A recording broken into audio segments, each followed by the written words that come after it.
La vez pasada estábamos estudiando sobre la necesidad de una teología sana, que es igual que una doctrina. A veces muchos, pues especialmente en esta última época, la palabra teología a veces es menospreciada. Y la palabra teología simplemente es lo mismo que la doctrina. Entonces, indiscutiblemente, la doctrina está enseñada, está enfatizada como una necesidad. Sin embargo, el alejamiento de muchas iglesias del pensamiento evangélico hoy día ha llegado a tal colmo que yo he escuchado pastores decir: doctrina no, porque la doctrina divide. Amor, hermanos, porque el amor une. Qué equivocados, qué falsa concepción de la verdad del evangelio.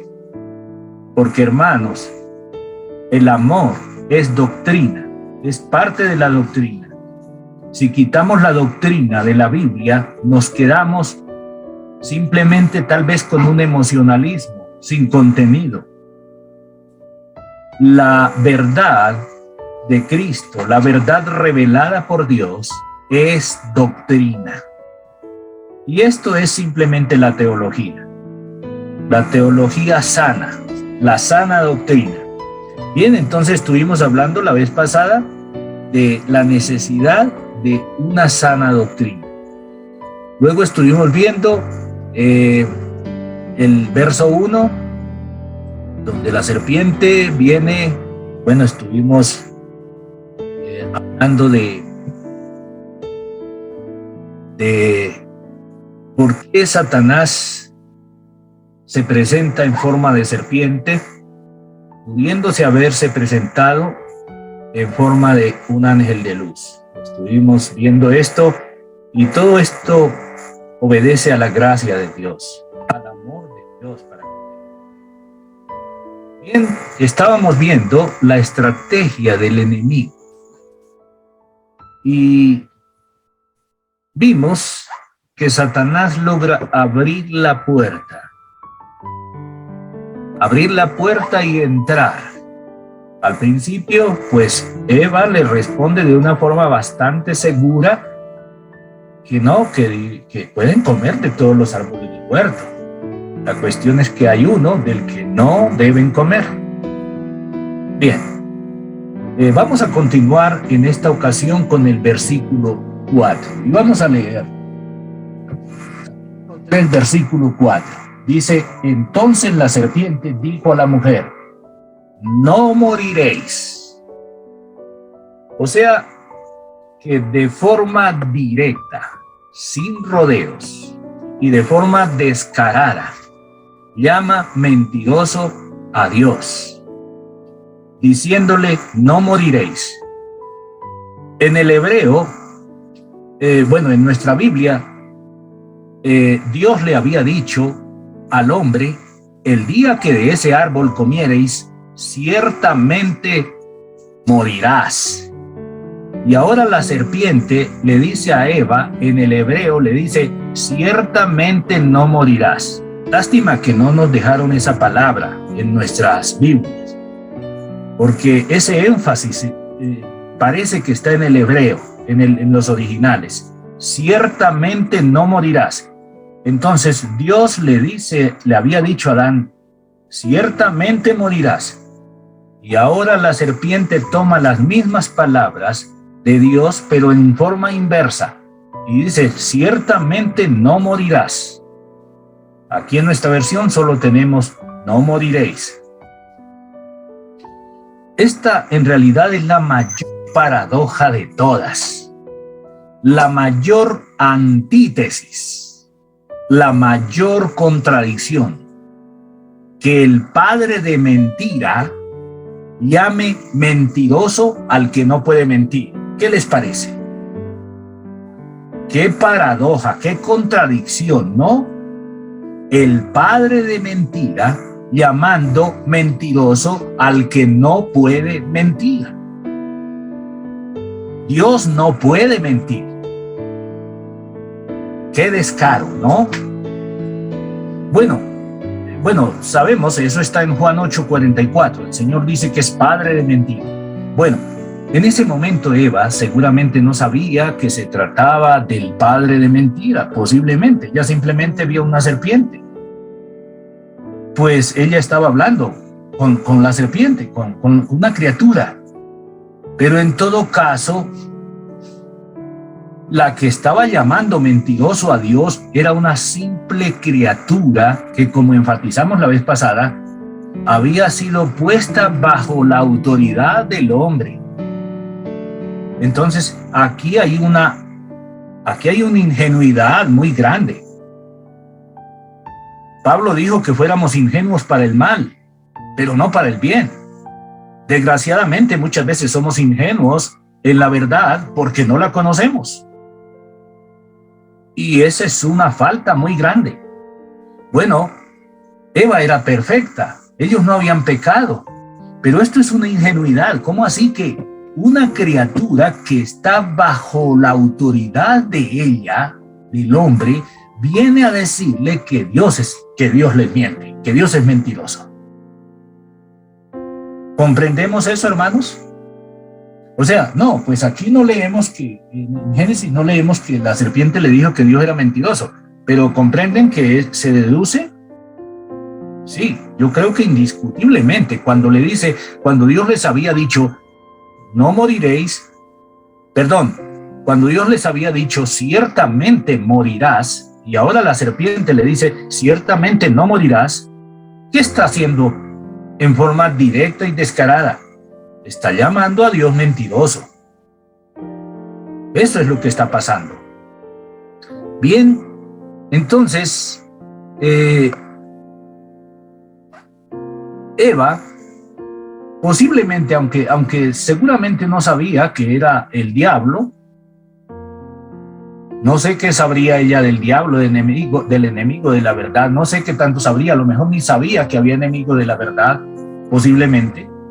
No sabemos. Bueno, la cuestión es que ella vio una serpiente. Como dijimos la vez pasada, si el Señor le hubiera permitido a Satanás presentarse como un ángel de luz, pues hubiera sido más fácil la caída. O sea, el hombre habría tenido más excusa. Pero Dios siempre quiere dejar sin excusa al hombre.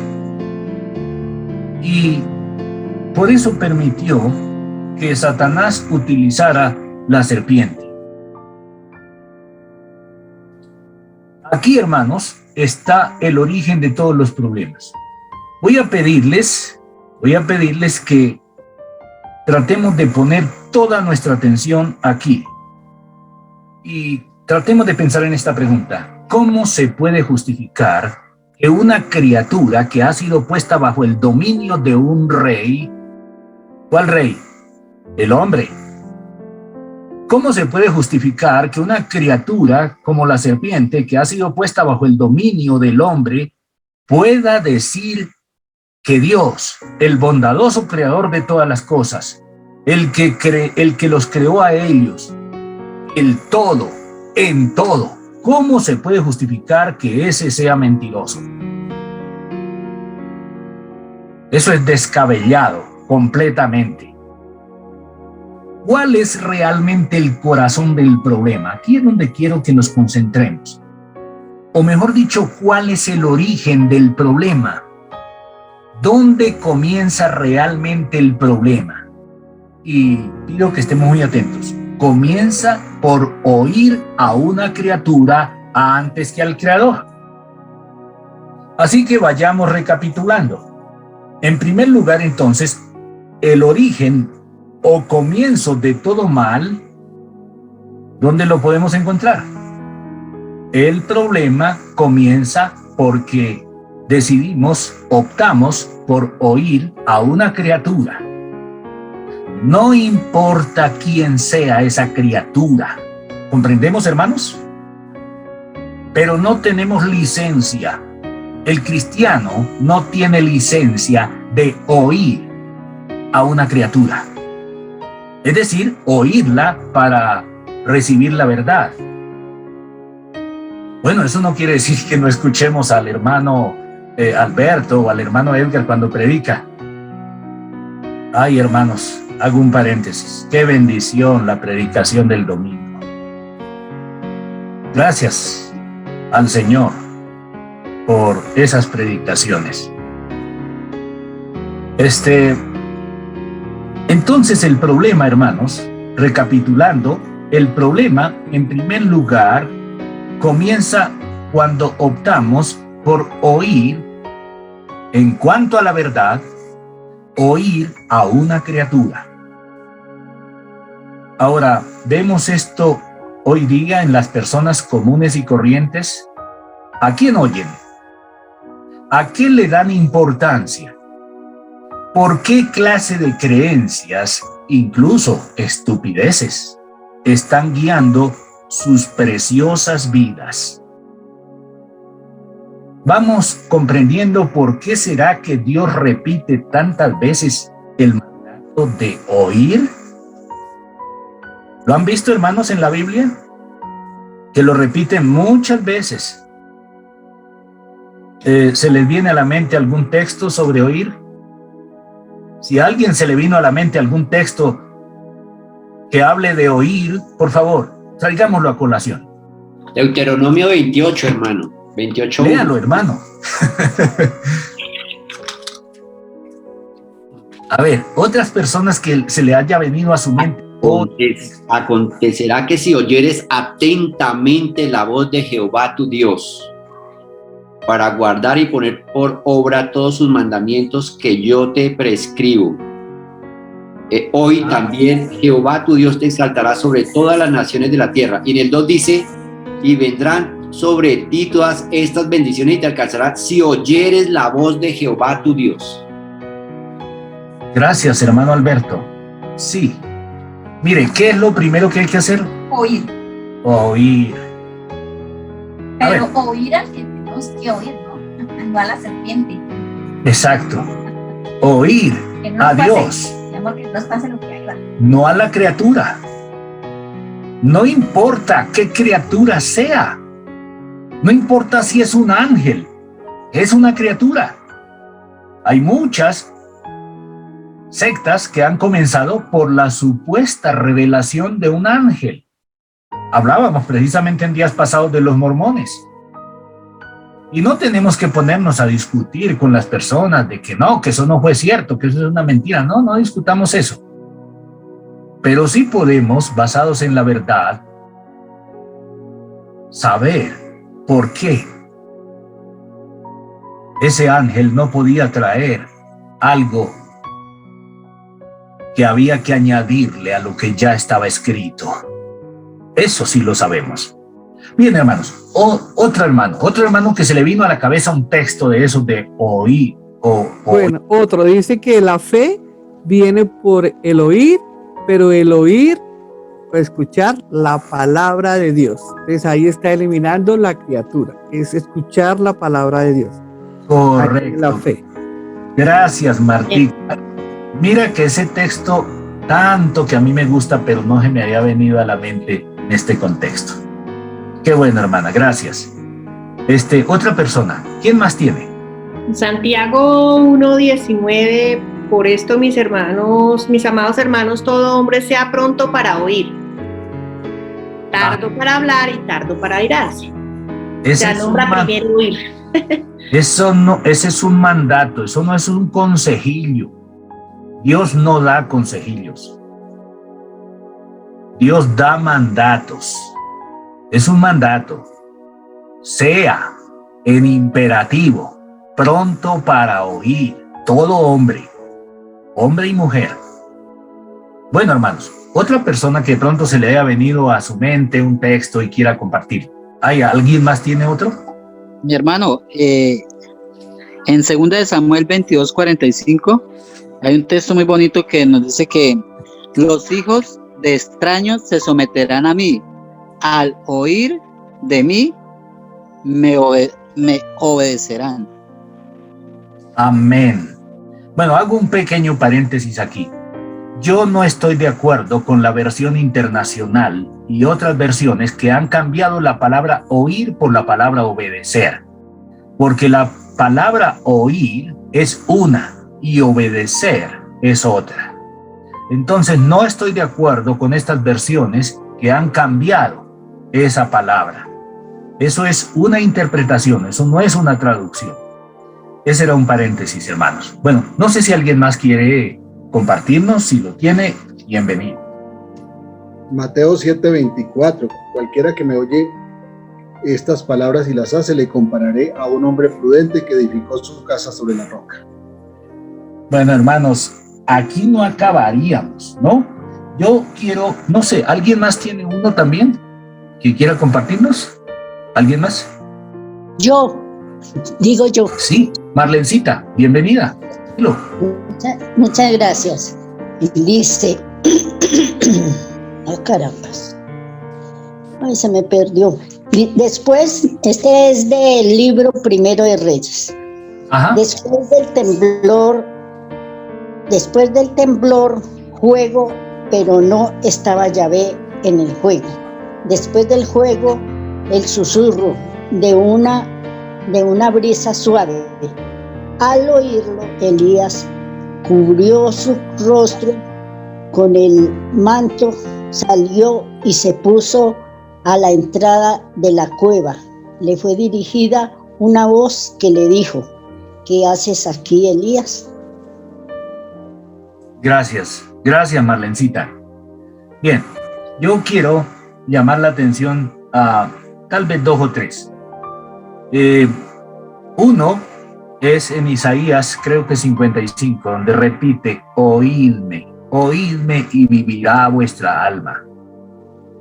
En el Salmo 34:11 dice: venid, hijos, oídme, el temor de Jehová os enseñaré. Y quiero terminar con Marcos 12:29.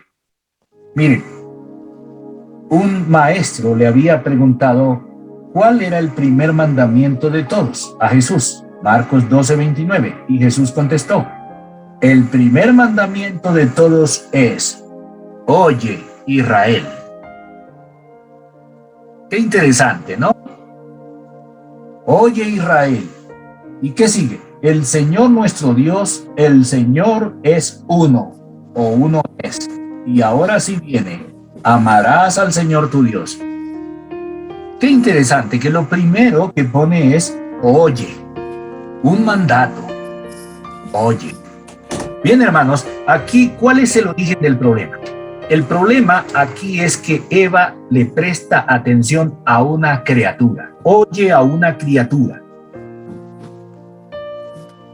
Para la verdad, no tenemos licencia de oír a criaturas. No importa qué criatura sea. Solo debemos oír. Ahora, hermanos, si esto pasó con el hombre cuando no había pecado, ¿cuánto más después de la caída?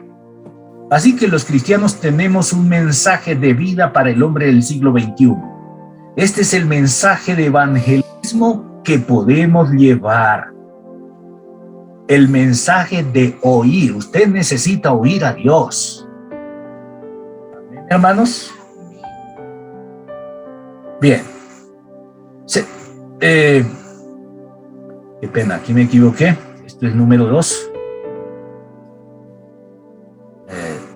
Disculpen, voy a cambiarlo. Me equivoqué. Bien, en segundo lugar, creer la mentira. El padre de mentira le atribuye defectos al que no puede ser imperfecto. Esa es otra de las extraordinarias faltas. Que el padre de mentira le atribuya defectos al que es infinitamente perfecto.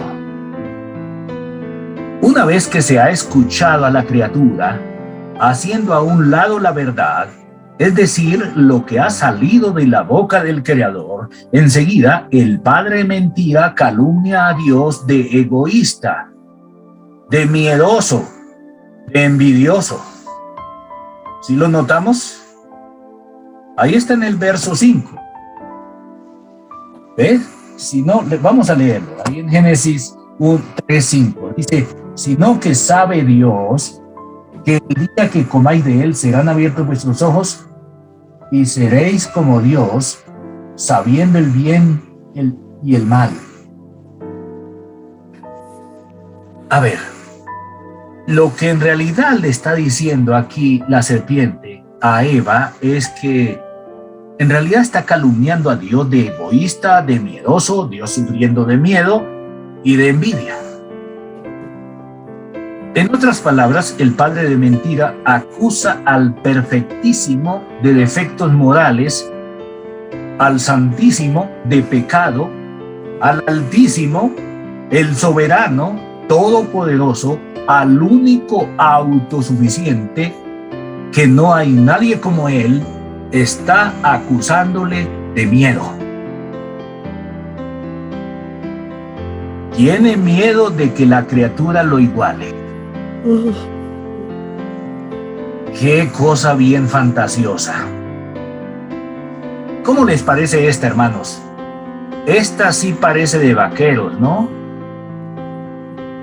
Sino que sabe Dios, verso 5, sabe Dios. Ay, ese Satanás sí se inventa unas cosas increíbles, ¿no? Sino que sabe Dios que el día que comáis de él serán abiertos vuestros ojos. Esa es una inventada de esas que llamamos de vaqueros. Pero luego, ¿quién había puesto el árbol del bien, de la ciencia del bien y del mal en medio del huerto? ¿Acaso no era Dios el que lo había puesto? ¿Y el que creó el universo de la nada no podía quitar el árbol de en medio del huerto? Entonces, ¿a qué le podría tener miedo Dios? Suponiendo que Dios sufriera de miedo. Hermanos, pensar que en Dios existe una cosa como miedo, o como egoísmo, o como defectos morales, es simplemente pensar que Dios es menos que Dios. No es el Dios verdadero. El Dios verdadero, hermanos, por eso estos estudios los comenzamos hablando de Dios. Y creo que es el centro del mensaje evangelístico que debemos llevar los cristianos. Siempre es Dios, nuestro Señor Jesucristo. Las obras de Dios, digamos que van ligadas a la persona. El mensaje central, he escuchado a muchos predicadores diciendo que el mensaje central de la Biblia es la salvación. No, hermanos, la salvación es una obra de Dios. El mensaje central de la Biblia no son las obras de Dios. El mensaje central de la Biblia es Dios mismo y su ungido, su Cristo. Él es el centro de la Biblia. Bien, vamos a continuar. El problema del hombre es que no quiere el único Dios verdadero. Él prefiere un Dios a su antojo, porque la gran mayoría cree en Dios. ¿No es cierto? Ustedes se encuentran con la mayoría, la gran mayoría creen en Dios, en un Dios, en algún Dios. Pero ¿en qué clase de Dios creen? Bueno, ahí está el problema. Ni siquiera tienen interés en revisar sus creencias. No tienen tiempo para eso. Y a veces hasta dicen, no, respete mi religión y yo respeto la suya. Y sacan dichos como estos. No, aquí no se habla de religión, ni de fútbol, ni de política. Escuché a una profesora de una universidad que vino campante, sacando pecho y diciendo, ¿cómo le parece que un estudiante salió a hablarme allá de Dios? Y yo le dije, aquí en mi clase no se habla ni de deportes, no se habla de fútbol, ni se habla de política, ni de religión. La verdad, yo dentro de mí me dije, qué lástima que esos sean los profesores que se tienen en nuestras universidades. Profesores de mente cerrada. No, hermanos. Alguna vez llegué yo a la oficina donde trabajaba por allá como en el año 2000. Estaba yo leyendo el libro Historia del Tiempo de Stephen Hawking. Y una persona me lo vio y él lo asoció con un libro religioso. Y dijo, pero ese es un libro religioso, ¿no? Y entonces le dije en aquella ocasión, ¿sabe qué? Está equivocado. No es un libro religioso, pero quiero que usted comprenda y descubra de una vez por todas que el agua moja. ¿Sabe qué? El autor precisamente habla de Dios. Y le pregunté, ¿usted ha oído un tal Carl Sagan? Pues él le escribe el prólogo. Y aquí en el prólogo dice que este es un libro acerca de Dios. ¿Qué quiere decir eso? Lo que quiere decir es que no hay ningún tema que se aborde de forma seria, donde no se tenga que enfrentarse con el tema de Dios. No hay ningún tema, sea de ciencia, sea de filosofía, sea del tema del área que sea. No hay ni un solo tema donde tengamos que encontrarnos con Dios. Entonces, un profesor de una universidad que salga con una historieta de estas, con una ridiculez de estas, yo personalmente sí me lamento de que haya muchos profesores en nuestras universidades con una mentalidad tan estrecha como la de esta profesora que les conté. Entonces, ni siquiera tienen interés en revisar sus creencias. Para ellos es suficiente con, entre comillas, tener fe. Lo importante es tener fe. ¿Lo han escuchado ustedes? Sí. Ahora preguntamos, ¿fe en qué? Bueno, cualquier cosa sirve como objeto de fe. ¿Estoy exagerando? ¿Qué es cualquier cosa? Cualquier cosa, según el hombre común y corriente, sirve como objeto de fe. ¿Qué puede ser cualquier cosa? Bueno, una mata de sábila sirve como objeto de fe, por ejemplo. La cuelgan en la puerta de la tienda para que supuestamente les vaya bien. Tienen fe en la mata de sábila. Cuando en diciembre tienen fe en que dizque las uvas, dizque la maleta, dizque la ropa interior amarilla, bueno, muchas cosas. Y es cierto, eso uno ve las tiendas llenas de ropa interior color amarilla, color amarillo. Es increíble. Y la gente le llama fe a eso. Todo esto comenzó ¿cómo? Estamos recapitulando. ¿Cómo comenzó? Porque se le da oídos a la criatura antes que al creador. Y segundo, por creer la mentira y no la verdad. Hay que creer la verdad. Fe es creer a la verdad, creer la verdad, no creer cualquier cosa. Creer en cualquier cosa o tener confianza en cualquier cosa no es fe. El hombre de la calle, el hombre común y corriente le llama fe a eso, pero eso no es fe. Esto no es fe verdadera, de ninguna manera. Entonces, hermanos, nuevamente tenemos un mensaje de vida para el hombre del siglo XXI. Primero, un Dios verdadero, o mejor dicho, el único Dios verdadero. Segundo, una verdad absoluta, mejor dicho, la verdad absoluta. No es una verdad absoluta, es la verdad absoluta, que tuvo que ser revelada, porque la verdad es como Dios, es infinita, y no hay criatura que la pueda alcanzar o abarcar. Así que tuvo que ser revelada. Y tercero, hay una fe verdadera, una fe en la verdad, no en cualquier cosa, no en la mentira. A ver, repasemos. Primero, tenemos un mensaje verdadero para el hombre del siglo XXI, ¿correcto? O sea, los cristianos hemos sido llamados a evangelizar, a llevar el mensaje de la verdad. ¿Y qué contenido tiene ese mensaje de la verdad? En primer lugar, un Dios verdadero, o el único Dios verdadero. Segundo, una verdad absoluta.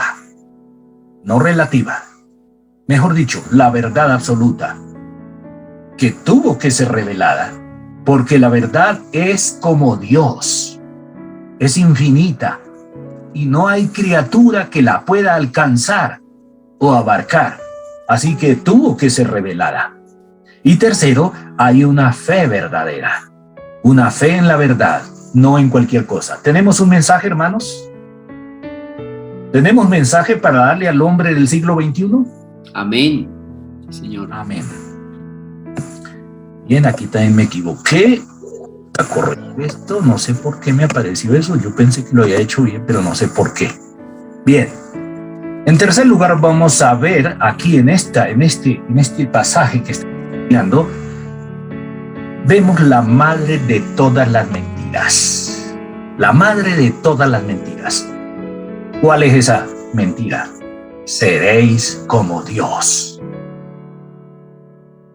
Ese es el corazón, la esencia, el cerebro, la columna vertebral de todas las mentiras. Ser como Dios. Seréis como Dios. Recordemos que este fue el engaño que derribó a ese ángel más glorioso que Dios creó, que luego se convirtió en diablo. Él pensó que podía ser como Dios. Por favor, alguien encuentre a Isaías 14, versículos 12 al 14, y nos lo comparte. ¿Lo tiene alguien? Como caíste del cielo, oh lucero, hijo de la mañana. ¿Cómo caíste del cielo, oh lucero, hijo de la mañana? Cortado fuiste por tierra, tú que debilitabas a las naciones, tú que decías en tu corazón, subiré al cielo, en lo alto, junto a las estrellas de Dios. Levantaré mi trono y en el monte del testimonio me sentaré a los lados del norte. Sobre las alturas de las nubes subiré y seré semejante al Altísimo. Qué estupidez, qué cosa más absurda llegar a pensar que la criatura puede ser como el Creador. Esta es la madre de todas las mentiras. Bien, esto es lo que le pasó entonces a este ángel caído. Ahora, este es el mismo veneno que le trae al hombre, y el hombre lo apuró hasta el fondo. Las obras de un autor llamado Ted Dekker, este autor, se llama Verde, este libro, tiene varios. Este es un... Sí, digamos, esto se llama un círculo y tiene 4, que es como un círculo, pero tiene otras obras. Se trata de novela fantástica, tipo Las Crónicas de Narnia o El Señor de los Anillos. En sus obras, este autor pinta de una manera bastante fiel el problema del hombre caído. Es una especie de ser intoxicado que se vuelve ciego, no entiende, se pone del lado del enemigo sin darse cuenta. El enemigo apesta y su ejército, pero con todo no tiene reparos en ponerse del lado de la oscuridad. Su cerebro le fue lavado, ha perdido sus verdaderos sentidos. Ese es el hombre que describe este autor que se llama Ted Dekker. Me pareció muy buena, bastante acertada la descripción. El hombre, la clase de hombre caído que él pinta. Esto es lo que pasó con el hombre. A partir de este momento, bebió la bebida mortífera y más absurda y engañosa de todas. Es decir, la inaudita y la más imposible de todas las ideas, la de poder ser como Dios. Solo basta con recordar quién es verdaderamente el único Dios verdadero y cómo es Él, sus atributos y, por el otro lado, qué es el hombre. Claro, hecho a su imagen y semejanza, pero al fin de cuentas, no más que una criatura totalmente dependiente y además caído. Esa es la realidad del hombre. Nunca tenemos que perderla de vista. ¿Comprendimos, hermanos? ¿Qué tenemos que tener en cuenta? ¿Quién es Dios? ¿Quién realmente es Dios? El único Dios verdadero. ¿Cómo es Él? ¿Cuáles son sus atributos? Y por el otro lado, ¿qué es el hombre? Bueno, el hombre es, o quién es. ¿Qué y quién es el hombre?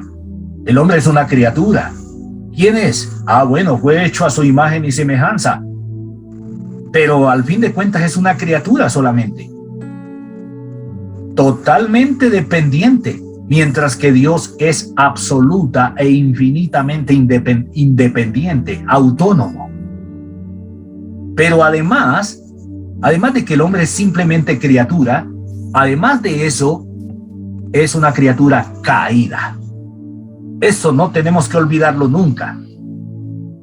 Bien, Protágoras, un filósofo por allá del siglo V antes de Cristo, es quizás el filósofo principal entre los sofistas.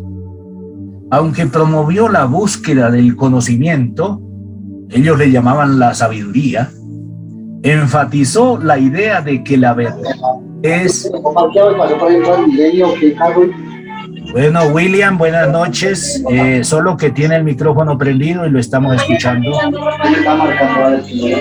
Muy buenas noches. Ya me tocó. Bienvenido, William. Entonces, tráigame así como esa. Ay, mi amor. Este filósofo promovió la idea de que la verdad es subjetiva, no es objetiva, y por tanto es relativa. Él estableció esta máxima: el hombre es la medida de todas las cosas. Eso lo estableció Protágoras. Se trata del mismo. No sé por qué me encienden el micrófono si están haciendo ruido. Bueno, vamos a continuar.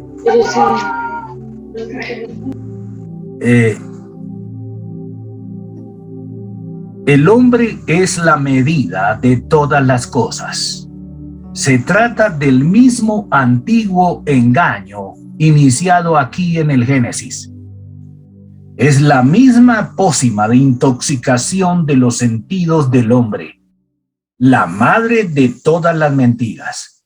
Lo más increíble es que el hombre ha seguido convencido de lo mismo en todas las épocas. En el siglo de la llamada Ilustración, o el siglo de las luces, el siglo XVIII, el hombre declaró en todos los estamentos que por encima de él no había nadie. Nietzsche proclamó en sus escritos que Dios había muerto y le habían celebrado el funeral. Así lo describe en una de sus obras, llamada Así habló Zaratustra. Dios había muerto. El hombre no necesita a Dios. El hombre sí quiere un Dios, pero un Dios que él pueda ver con sus ojos físicos, que pueda palpar, que pueda ver a través de los instrumentos de un laboratorio, un microscopio o un telescopio. Quiere un Dios como él. Rodolfo Ginás es uno de los neurólogos más reconocidos en el mundo. Es colombiano, vive en Nueva York. Un día le escuché una entrevista y el que lo estaba entrevistando le preguntó: ¿usted cree en Dios? Y él contestó: pues yo no lo he visto. ¿Qué les parece? ¿Qué argumento sólido es esto de que yo no he visto a Dios? Pero ese es el Dios que quiere el hombre. El hombre desde allá del huerto del Edén. Aquí está el problema, hermanos. Aquí comenzó. Y lo hemos sintetizado en esta ocasión en tres puntos. El primero, ¿quién me lo recuerda? ¿Lo recordamos? Es por oír la criatura. El primer problema es oír la criatura y no oír a Dios. ¿Y el segundo? Creer la criatura. Creer la mentira y no la verdad. No creerle a Dios. Y la tercera, La madre de todas las mentiras. la madre de todas las mentiras. Creer que el hombre Seré como Dios. es la medida de todas las cosas. No, hermanos. Nada más absurdo que esto. Se nos viene a la mente un ejemplo práctico de que el hombre es dependiente, de que el hombre no es autosuficiente. ¿Alguna cosa que se le venga a usted a la cabeza? Bueno, yo le voy a dar una. Supongamos que usted es un piloto y le dicen, tiene que viajar de aquí a Frankfurt, Alemania, pero sin la brújula, sin los instrumentos que lleva el piloto. ¿Usted puede calcular la altura? ¿Puede calcular hacia dónde va realmente? ¿Puede hacerlo sin la brújula? No. ¿Por qué? Porque usted es dependiente, porque yo soy dependiente. El hombre no puede ser autónomo. Solo Dios tiene ese atributo de la autonomía. Hermanos, el hombre no es la medida de todas las cosas. El hombre no puede ser como Dios. Tenemos un mensaje nuevamente de evangelismo y es decirle al hombre, usted no puede ser como Dios. Usted no puede vivir la vida como a usted le parece. Tiene que dejar los caminos de sus propios pareceres, de sus propias opiniones y venir a lo que es verdadero, lo que es la vida, la palabra de Dios. Ese es el mensaje que podemos dar los cristianos. Bueno, hermanos, que Dios nos bendiga.